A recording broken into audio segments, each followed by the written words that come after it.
श्री पप्पू यादव जी। धन्यवाद कृपया महोदय। मैं डिजास्टर से शुरू करता हूं, कोरोना से। कोरोना के समय का ध्यान रखिएगा। कोरोना का सबसे पहला डिजास्टर, आप याद करिए, हमारे मंत्री जी हैं, गंगा की नदियों के किनारे कितने लाश पड़े थे, कितने उनकी स्थिति को याद करिए। आप स्टेट प्रॉब्लम को याद कीजिए कि कैसा डिजास्टर था। केंद्र ने स्टेट के हाथ को बांध दिया था।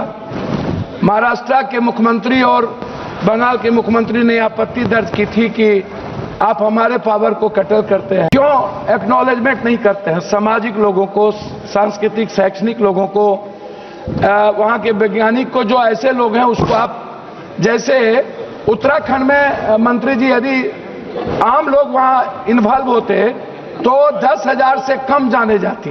तो मैं चाहता हूं कि डिजास्टर प्रबंधक को जो कमेटी आप बनाए पंचायत वाइज, जहां पर बाढ़ आग से प्रभावित है, उसमें एक कमेटी बनाए जिसमें सामाजिक लोगों का महत्व हो। कोरोना में के प्रभावित 40,000 लोगों को अभी तक केंद्र के द्वारा पैसे मुआवजे नहीं मिले। तो मैं मुआवजे की बात करना चाहूंगा, मैं उसको याद दिला देना चाहता हूं, जिसमें बिहार अत्यधिक प्रभावित है, मजदूर प्रभावित है, सभी लोग प्रभावित हैं, उत्तर प्रदेश के लोग, बंगाल के लोग प्रभावित हैं। मैं शुरू करता हूं अटल जी के समय से। मैं उनको याद करता हूं, अटल जी को, उनकी बहुत बड़ी परियोजना जिन्होंने नदी जोड़ने की बात की थी। मैं नदी जोड़ने से शुरू करता हूं। बाढ़ का जो संबंध है या डिजास्टर की बात करते हैं तो अटल जी जरूर याद है। उन्होंने हर नदियों को, कनेक्टिविटी को जोड़ने का जो उन्होंने एक बड़ा निर्णय था उनका, वो देश में एक बहुत बड़ा निर्णय था, लेकिन उस पर हम लोग अभी तक काम नहीं कर पाए।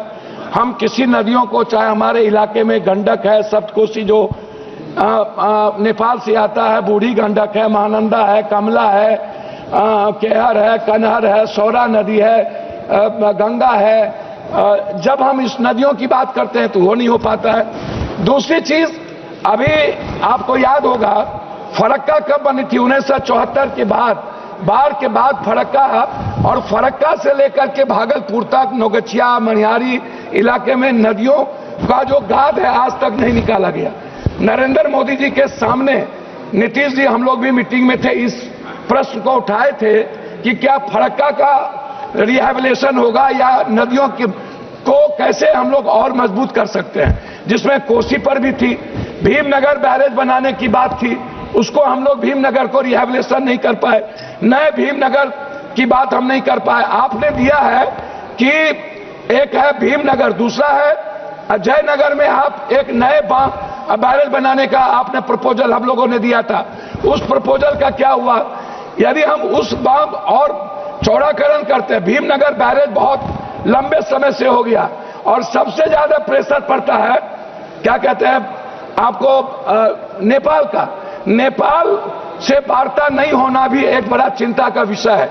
हम हाई डैम की बात करेंगे, जिसमें आपने 26 तक चिट्ठी लिखी है हमको कि आप 26 तक आप उसका पूरा का पूरा सारी चीज तैयार कर लेंगे, तो हम एक हाई डैम की बात बिहार के लिए, बिहार की आपदा के लिए जो सबसे बड़ा चीज है, हाई डैम भी है, एक बड़ा भीमनगर बैरेज का नवीनीकरण है, दूसरे जगह भी है।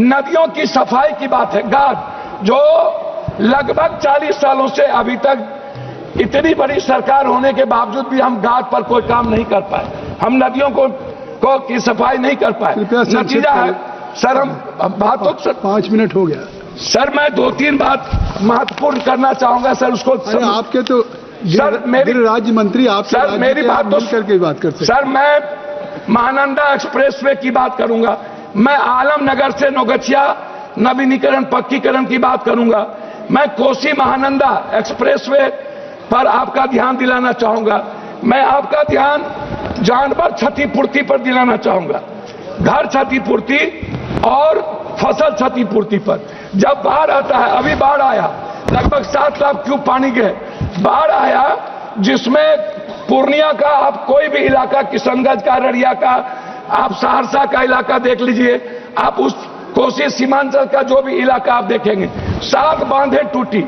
आप गाइड बांध क्यों नहीं बनाते हैं? गाइड बांध यदि बनाएंगे तो बेहतर होगा। सर मैं खत्म, हमको तो समय सर दिया जाए ना, दिया ना हमने 2 मिनट समय दिया जाए। 2 मिनट हो गया, 2 मिनट, 1 मिनट और 2 मिनट सर। 1 मिनट। गाइड बांध का मैं आपसे आग्रह करूंगा। दूसरा, सभी नदियों के जो बांध है, चाहे वो गंगा हो, महानंदा हो, हम चाहते हैं उस बांध का नवीनीकरण, उस बांध का पक्कीकरण। दूसरा चीज, कोसी से जो केनाल निकलता है, नहर निकलता है, शहर निकलता है, आप उस दोनों केनाल के दोनों तरफ उसको पक्कीकरण करिए और नहर को पक्कीकरण करिए। बहुत बहुत धन्यवाद सर 1 मिनट सर। दूसरी चीज मैं आपसे आग्रह करना चाहूंगा, जो आप सीवरेज को, गांव की सीवरेज की बात मैं करूंगा। दूसरा अंतिम बात करना चाहता हूं सर, बिहार में सभी नदियों पर, नदियों का लगभग क्या हुआ है कि पुल की बीच नीचे की नदी हमारे यहां सौरा, उसके बगल में बड़ा अपार्टमेंट बना दिया गया, बिना किसी नदी के कानून को तोड़ दिया गया। माफियाओं ने नदी की जमीन बेच दी गई। पूर्णिया की स्थिति यह है, हम चाहेंगे उनकी इंक्वायरी हो। जब पूरे बिहार में जहां पर नदियों की जमीन माफियाओं ने बेच करके बड़ा बड़ा अपार्टमेंट, बड़ा बड़ा मेडिकल हब बना रहे हैं, उस नदियों को आप खाली करें।